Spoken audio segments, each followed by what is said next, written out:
Ladies and gentlemen, absolutely fantastic to be guided into the afternoon session by the wonderful sounds created by our pianist, Tom Marks. Thank you very much, Tom. And ladies and gentlemen, never has onboarding been nicer than today.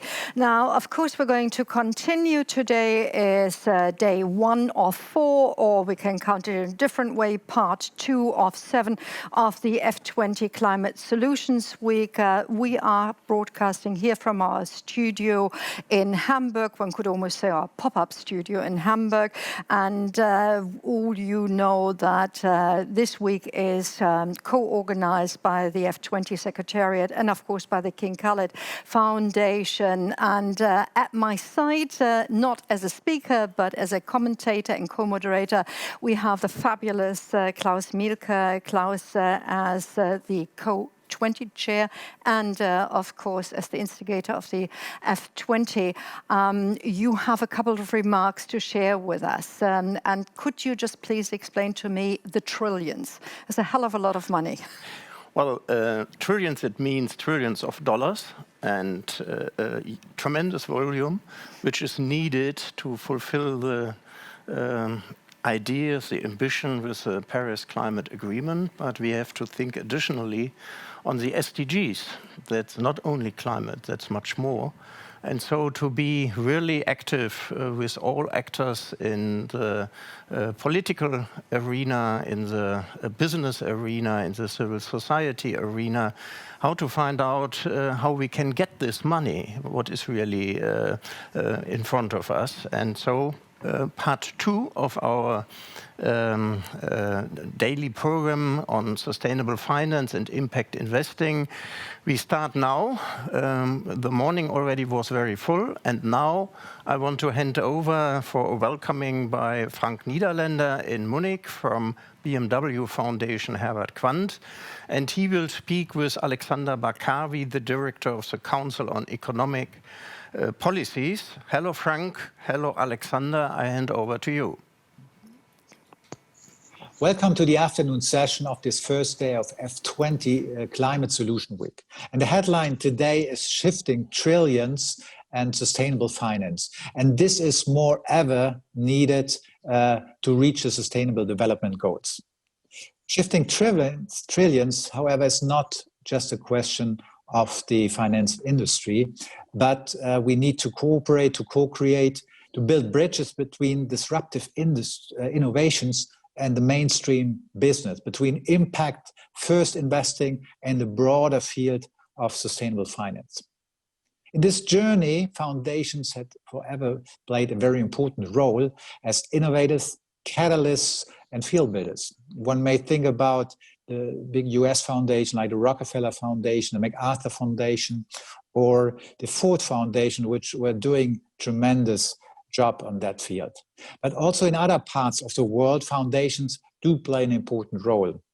The BMW Foundation tries to make the ecosystem building role as the head of the National Advisory Board for Impact Investing in alliance with the GSG, the Global Steering Group. You probably had heard the inspiring speech of Ronnie Cohn this morning on this topic.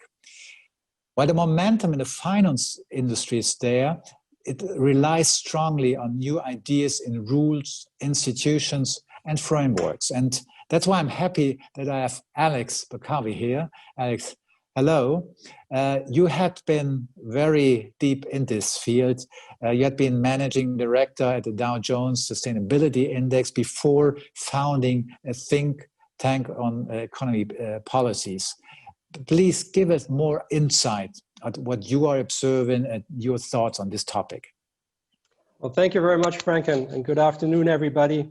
Indeed, as you might think, Frank, this topic of institutions, rules, and frameworks that you highlighted is, I believe, absolutely critical to this debate. There's a lot we can do through financial markets for sustainability, but my strong belief is that unless these policy frameworks change, whatever we do through financial markets will never be enough. We definitely need the type of enlightened investors that you were alluding to before, Frank, but we also and urgently need changes in policy frameworks that would support investors in that shift to capital, in that shift of capital flows towards sustainability, which is at the core of the discussion here today. And these policy frameworks, they obviously require shifts in rules for the real economy, but they also, and that often gets forgotten, must comprise changes in the frameworks that govern the financial system,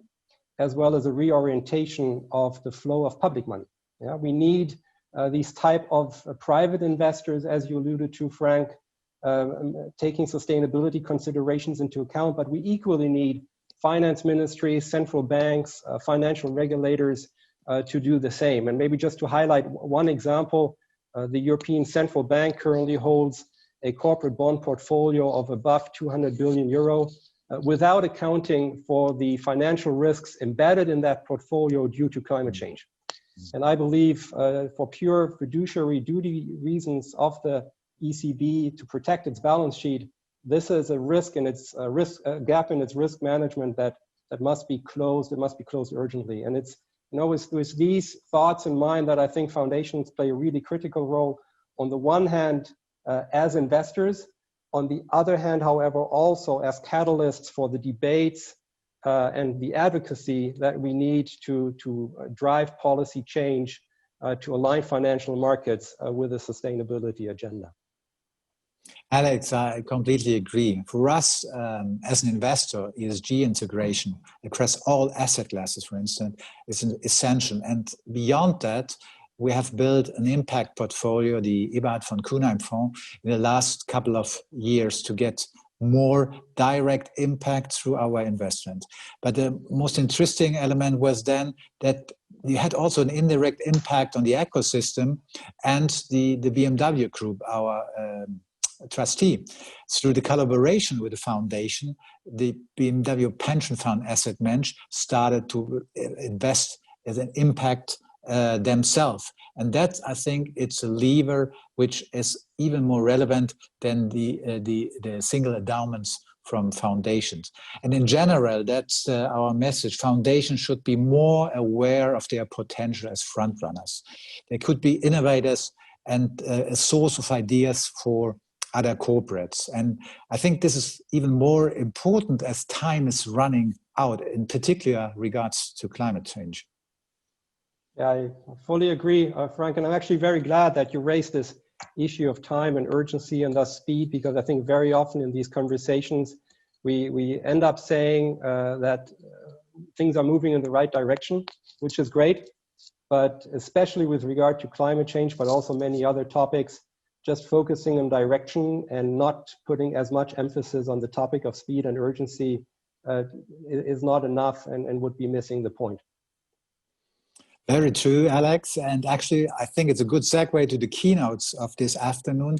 And I believe it's in an excellent position to further explore pathways, not only to shift the trillions, but also to gain speed, as we were already talking about. And with this, I thank you, and I give it back to Conny.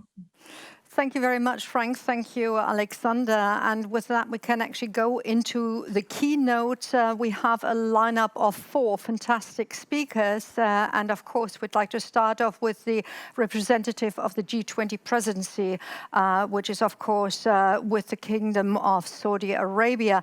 And on behalf of the Saudi Minister of Finance, we'll now speak to Abdulmuhsen Alkhalaf. He is the Chief Policy Officer of the Saudi G20 Presidency finance program.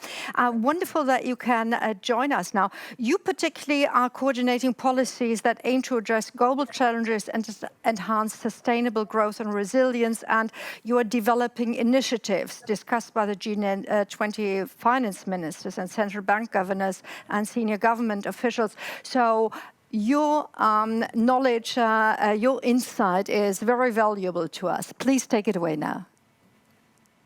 Thank you so much for this introduction, and I'm very honored to be with you today. I would like to thank the Foundation 20 platform and King Khalid Foundation for providing me with the opportunity to share a few perspectives on sustainable finance, a topic that has become increasingly relevant these testing times. Undoubtedly, it has been a challenging year for all of us and for our colleagues, friends, and families around the world. The speed, severity, and spread of the pandemic has shocked the world and the global economy and has created one of the greatest challenges that the world has faced in recent history. As the COVID-19 pandemic began to unfold, the G20 took swift and collective action toward overcoming this multi-dimension challenge. G20 members adopted immediate and exceptional measures to address the impact of the pandemic, including the implementation of unparalleled physical, monetary, financial stability actions. Indeed, G20 countries have injected unprecedented more than 10 trillion into the global economy, the largest support on record, and over 5 times what was provided in the global financial crisis. In addition, in April 2020, the G20 finance ministers and central bank governors endorsed the G20 action plan supporting the global economy through COVID-19, which provide a comprehensive set of commitments aimed at safeguarding and ultimately rebuilding the economy. In this context, supporting the most vulnerable countries has been a key priority for the G20. Indeed, the G20 worked tirelessly with international financial institutions to implement a strong and swift financial response for the countries in need. In April 2020, the IMF started deploying a comprehensive support package focusing on vulnerable countries. And since then, multilateral development banks have increased their collective commitments to approximately 230 billion for emerging and low-income countries.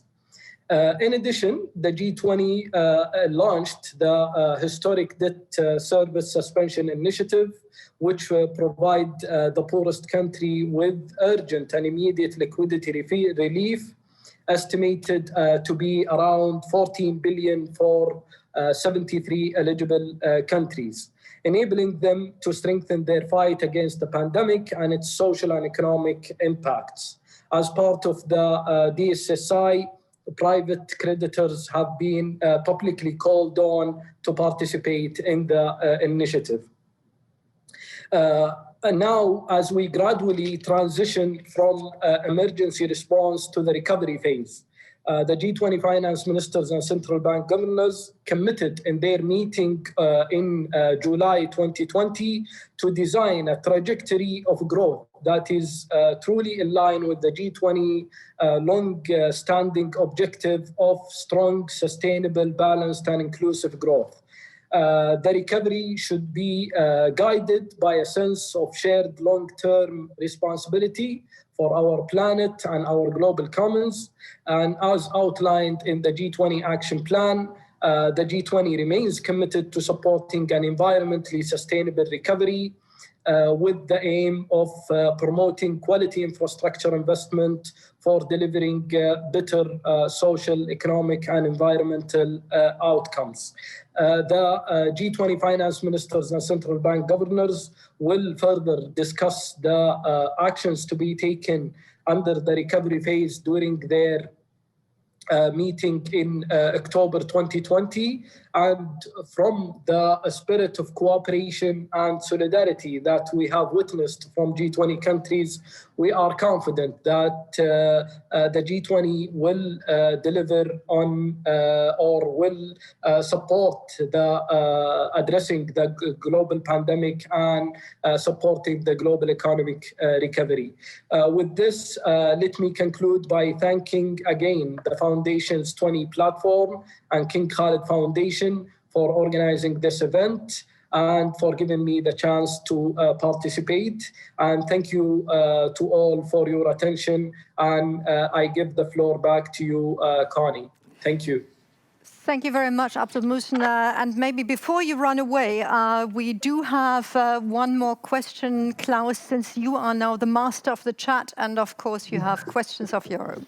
Okay, two short points, and thank you very much for your very important speech and lining out what's really happening in between of the process of finance ministers in between of G20. That's very important. We all know what the G20 are doing. It's so important for the whole world, and encourage others to do their job in the right way. And I have 2 points to raise. One is there is a new openness and new mentality and somehow a new thinking in between of the finance ministers of our world to see the interconnectedness of issues, the social dimension, the environmental dimension, and now the health dimension, of course. What do you think, what is the reason for that we have now a new readiness on that floor? Second point is, do you think that the real readiness now for recovering better towards COVID-19, there is also more readiness to see the climate crisis as an existing crisis in that moment where we are, and to be in the same way active as now this group is doing it towards a fight against the pandemic? The floor is yours. Thank you very much for your interesting questions. Let me try to address the first one regarding the new openness toward the social and environmental dimension. As you know, sustainable development could not be truly sustainable unless we take the three dimension of development, which is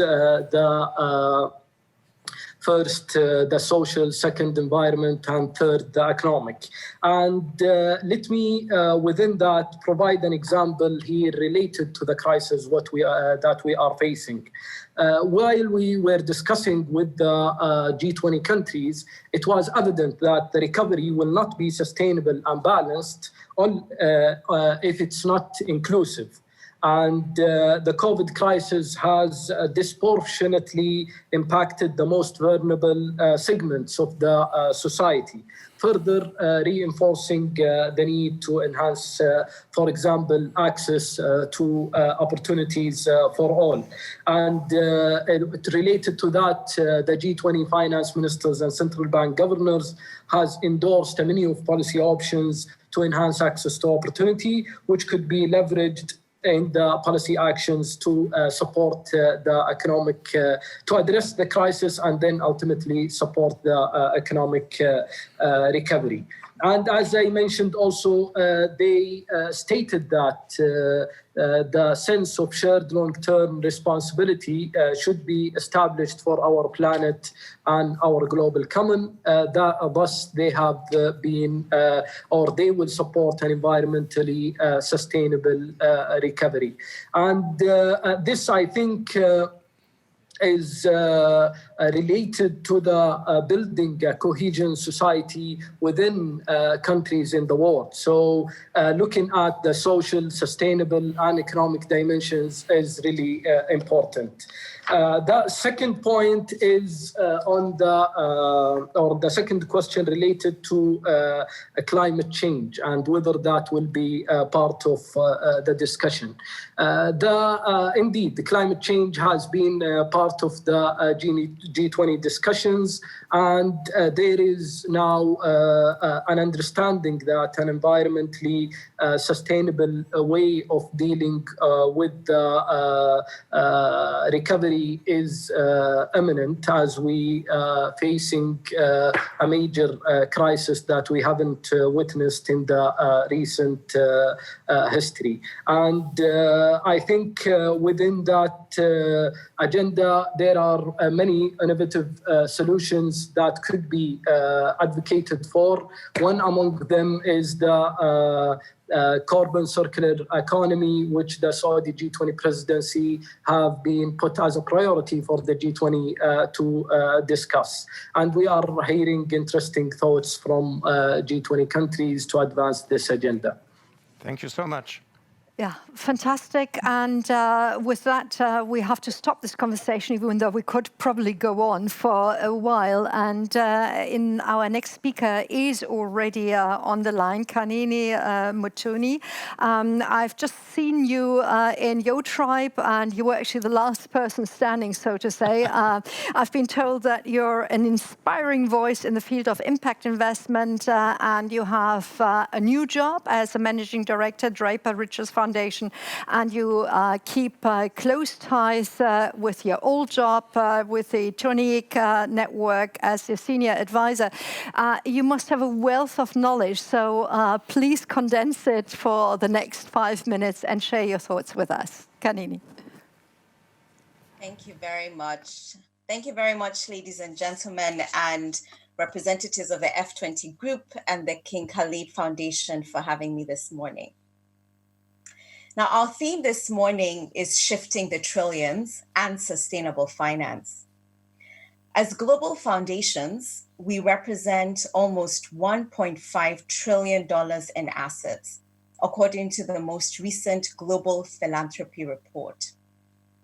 And to whom much has been given, much will be expected in return. Now, out of this $1.5 trillion in capital, only a tiny percentage, roughly less than 5%, is deployed in a manner that is adequately aligned with our missions as foundations. We need to start to use our capital as foundations as levers to change the world and improve the state of the world.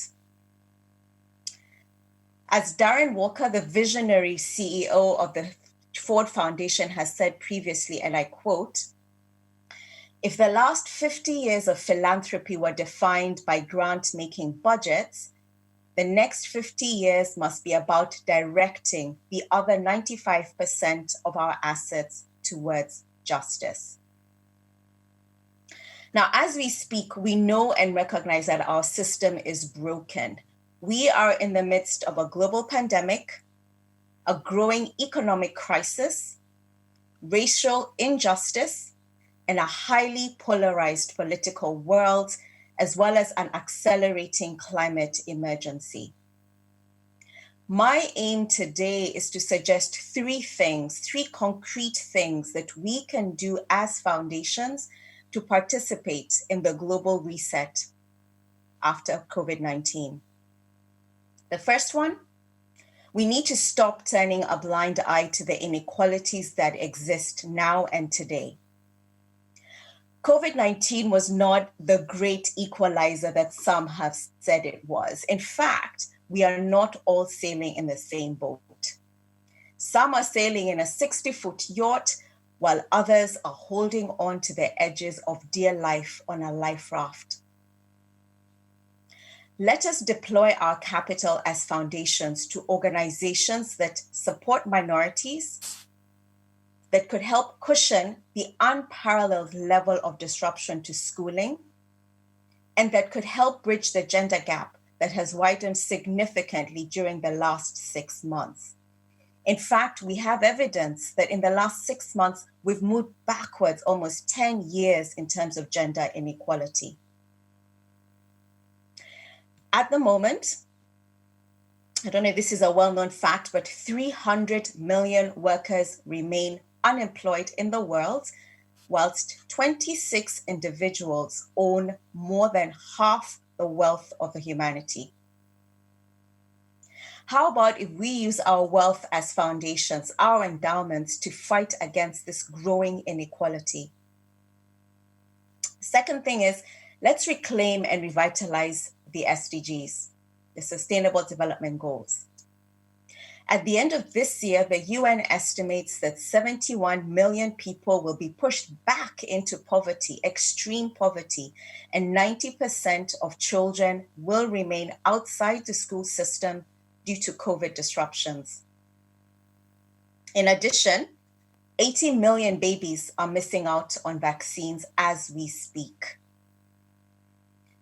As foundations, we have an obligation to scale up our rate of capital deployment and move beyond the 5% of our assets that we currently deploy. This is our obligation, and we unfortunately remain very far from achieving that. Lastly, we are still in a state of climate emergency. As the economic and human disruption caused by COVID, in my mind, is simply a dress rehearsal for what we will see in less than 10 years. 10 years is all we have left to change the current trajectory of greenhouse gas emissions. Although COVID-19 brought a few short-term positive effects in terms of greenhouse gas emissions, evidence shows we are already well on the way to where we were a year ago. As foundations, we are not doing enough on climate. We need to act with the urgency required to increase the pace of deploying capital towards climate research, climate advocacy, innovation, clean energy technologies that will bring out the systems change that we need to see. To finish, I will quote a poem from a guy called Antonio Machado. Traveler, there is no path.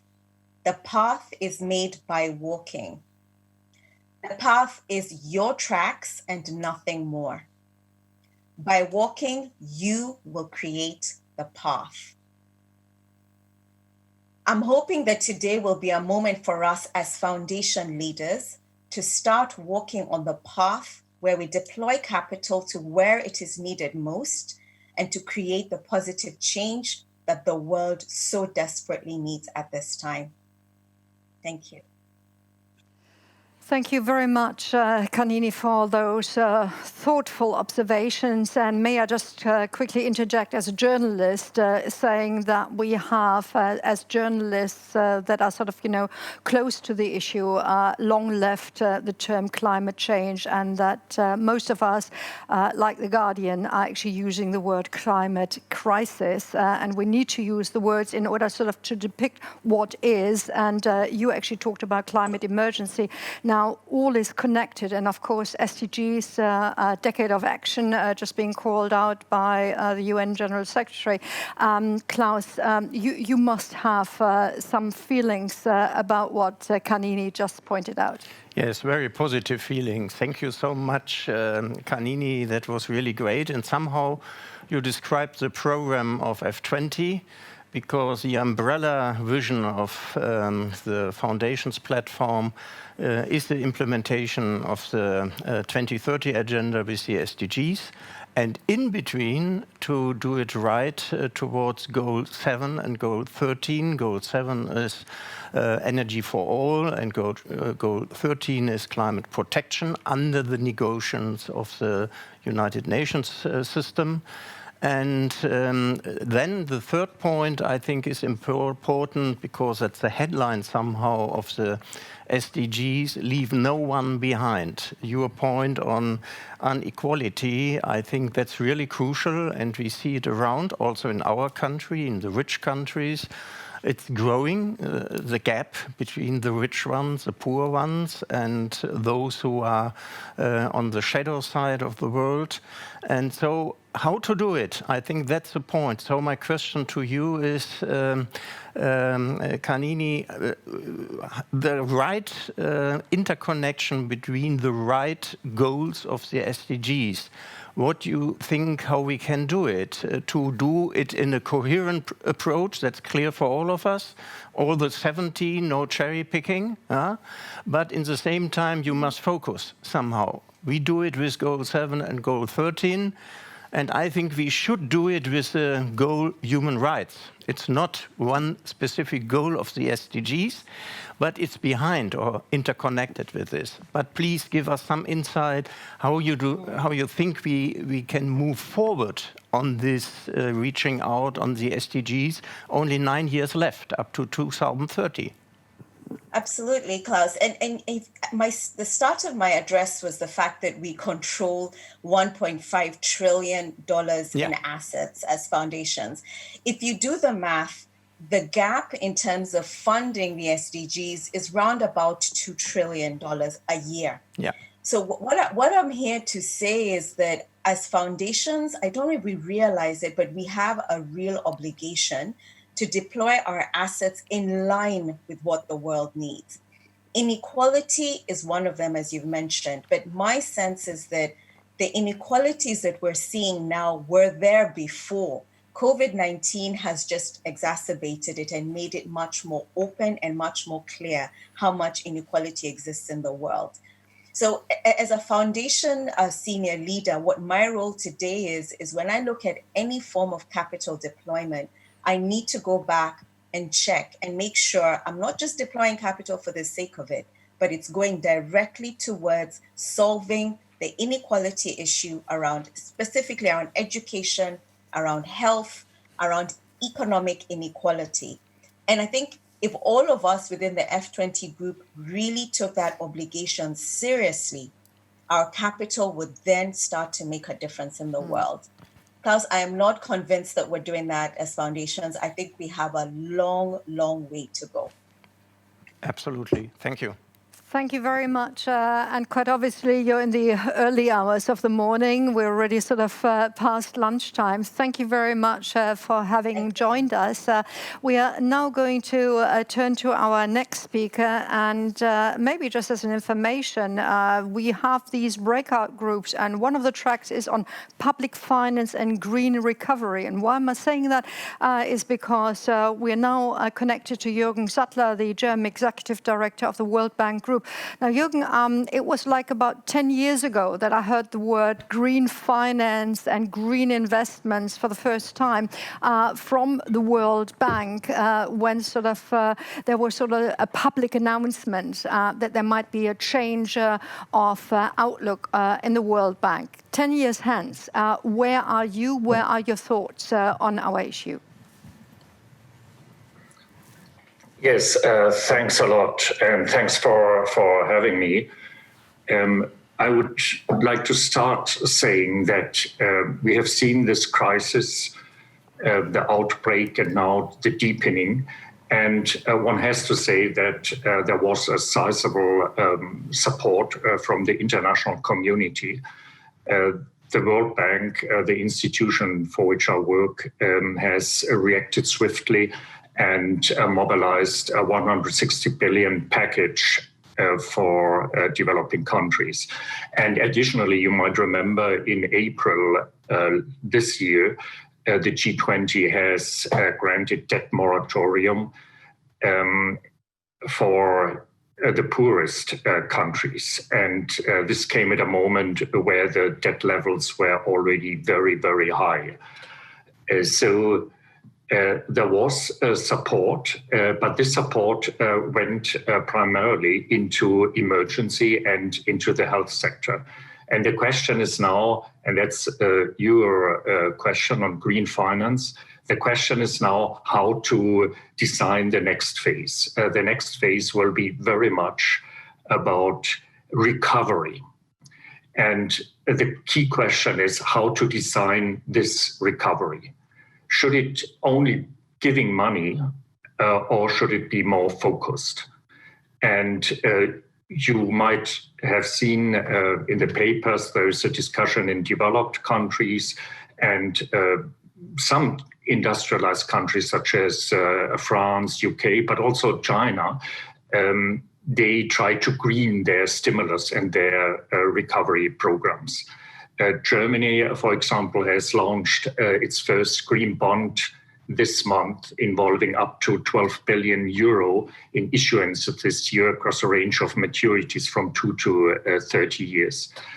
And looking back at the 30s, the last big crisis, so what can we see? There are many parallels to the world economic crisis in beginning of the 30s and today.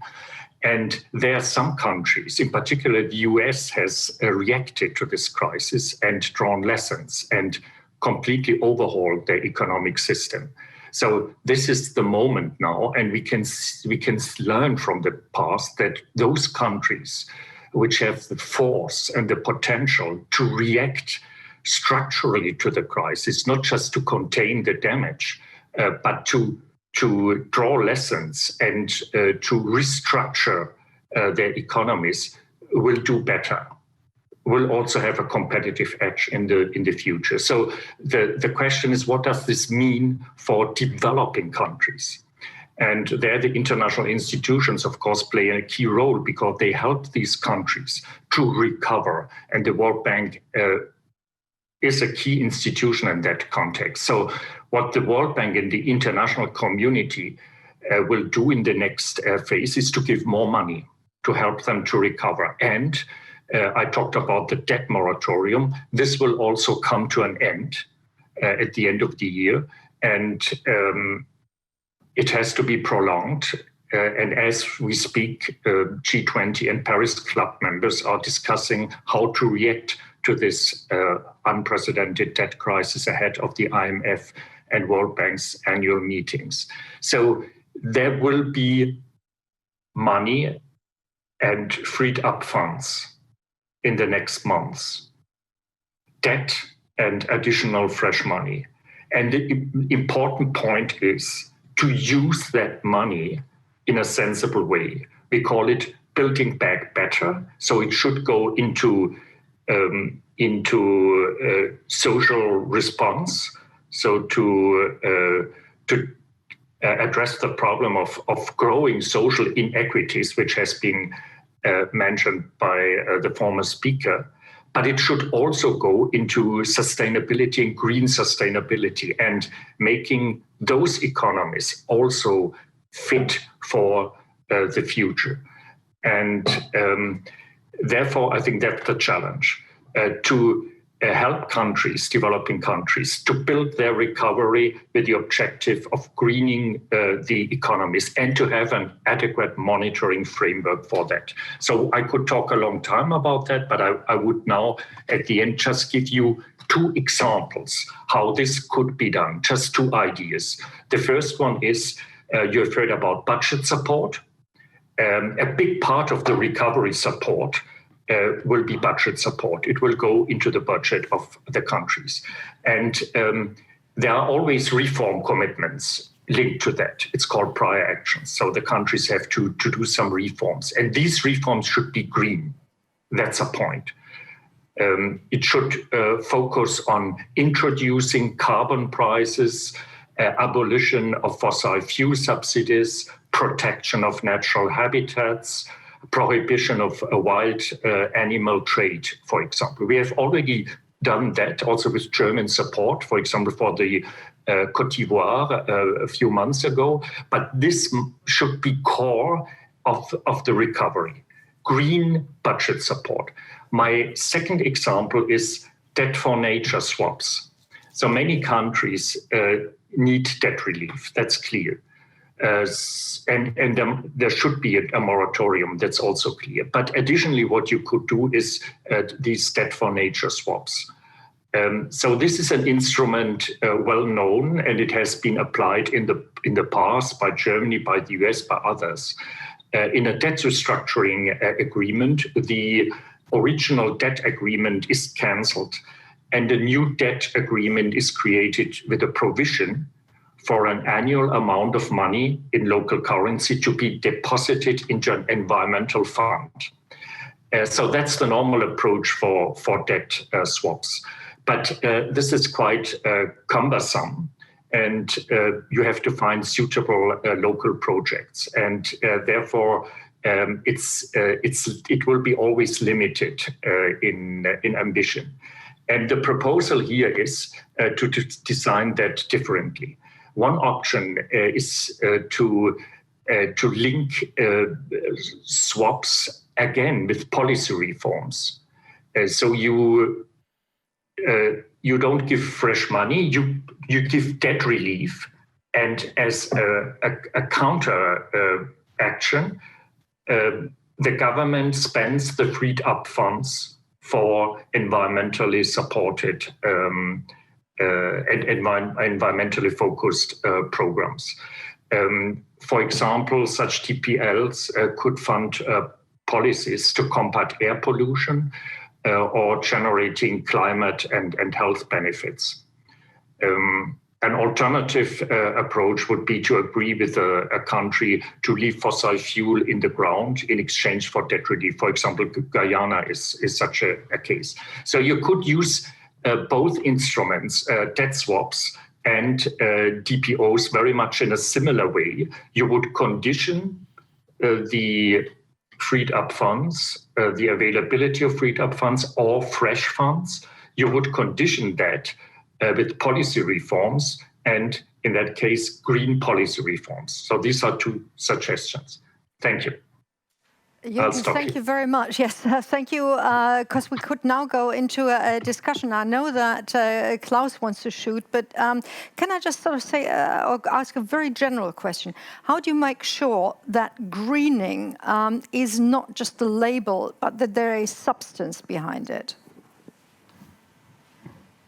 Yes. I already alluded to the need for policy reform, so it would be conditioned. And I also talked about prior actions. For example, when you give budget support, the country has upfront take certain policy measures. Mm-hmm. And for example, one policy measure could be to introduce a carbon price. Okay. Or to abolish fossil fuel subsidies. Mm. And then it would be done, you know, there's no way around. I just discussed, I think it was 2 days ago, related to the Sudan, a very poor country and really in a crisis. The Sudan has abolished fossil fuel subsidies, or is about to do that as a part of an overall program. Thank you very much for giving that example, Klaus. Yeah, Jürgen, you are now the executive director of Germany in the World Bank, and my main question would be what you think, how it's possible to have more cooperation between World Bank, IMF, and all the development banks on Earth. We had in the beginning of the day the development bank from Saudi Arabia, from the Arabic region with us, the Islamic Development Bank. And so a coordinated and more strategical approval would be important, and also on the debt issue. Both of us have somehow the same history on the debt crisis issue of the third world in the 90s of the last century. And so there are some learning curves from that we should use for what's coming now and what is in front of us. What do you think about this point of more cooperation and more strategical approach? Yes, I think that's an important question. Of course, it's key to go in a cooperative way. You can imagine a country is really in a crisis, and then every institution, every donor comes with nice ideas. We could do this, we could do that. This is a nice project, this makes sense. And that's a recipe for failure. What you need in these situations is focus, focus, focus. And how do you get that? You only get it if you have a kind of joint program. It's also not so much coordination, because we have seen in the past that you can meet, you know, in organize meetings for all sectors, for all issues. That's also a recipe for failure, because then you don't spend your time in solving problems, but in sitting in meetings. What you need is a kind of joint approach, a government program which addresses key issues, a spending program, for example, and a kind of monitoring framework which is agreed by everyone. And therefore we need kind of lead organizations. The World Bank could do that. The European Commission also has played a very positive role in the past. The IMF, of course, plays a role. We need these coordinated approaches. With regard to debt relief, I think there is one. It's the G20, it's the Paris Club. It's quite clear. The IMF and the World Bank also plays a role, but we have G20 and Paris Club. With regard to new funds, how to spend the new funds, the World Bank comes in strongly. We have discussed the last years the proposal to create so-called country platforms. That's also an idea coming from the G20, country platforms, where the government sits with the donors, and the World Bank could play a role in that communication, in particular, discussing with the government key issues like the government program, the monitoring framework, but the other donors come and join in and align. A parallel approach is the European Union with an integrated framework doing similar things. Jürgen Zattler, thank you very much, both for your time and your insights and for sharing the strategy, the new strategies, also as regards to C-19 crisis. And with that, ladies and gentlemen, actually we should be finished with all the keynotes, but we still have one important keynote to come. So that means that probably later on the breakout sessions are going to be shortened to 60 minutes. This was just a very brief intervention because the next gentleman that's in the lineup and already sort of waiting for us is Caio Koch-Weser. Today he is the chairperson of the European Climate Foundation, of the Advisory Council of the European Climate Foundation. And Caio has a long history. I mean, not only has he been vice chairman of the Deutsche Bank Group for a decade, before that he was deputy finance minister in Germany, and always sort of on the international parquet. Now, Caio, please share with us from your perspective, especially with the last hat, the perspectives that we can take to the challenges that we have for investment financing, financing the two double challenges. Thank you. Thank you, Conny and Klaus. When the G20, initially consisting only of finance ministers and central bank governors, was created in 1999 by the G7 in Berlin, our selection criteria for member countries was systemic significance in the global economy. With systemic significance comes systemic responsibility of the G20 members, most prominently displayed in 2009 in the midst of the financial crisis. Nothing is now a greater challenge for joint G20 systemic leadership than the rapidly worsening climate crisis we all face. I congratulate the F20 under Saudi Arabian leadership this year for convening this conference at this critical juncture of the corona crisis with the opportunity of shaping a resilient green recovery. To shift the trillions in financial flows and economic activity towards a green recovery, two levers for joint policy action of the G20 would be particularly suited and timely. They would, in my view, fundamentally change incentives in our enterprises and the economy at large. And the time is ripe, I believe, for progress here. First, carbon prices, as mentioned by so many speakers, by the G20, coordinating the introduction of carbon taxes or emission trading systems. On the basis of the experience with dozens of regional and sectoral pilot systems, the time is ripe for joint G20 action. The carbon price has to be strong, rising, and credible. The EU and China are moving and could provide strong leadership, joined by the US in case of a Biden win. While I believe a straight tax is ultimately superior to emissions trading systems, both are strong tools.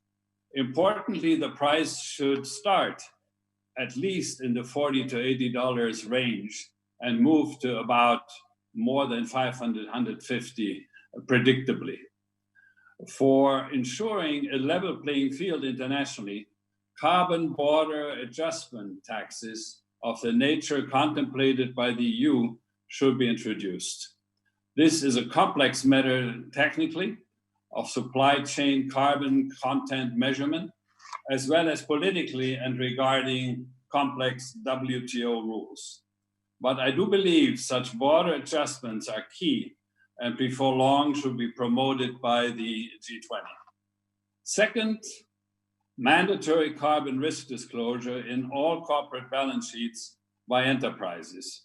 And I listened carefully and fully agree with Sir Ronald Cohen when he spoke about the related disclosure and transparency of impact investment by enterprises publicly displaying their impact-rated accounts. The risk of stranded assets stems both from physical climate change and from future policy action by governments in response to climate change.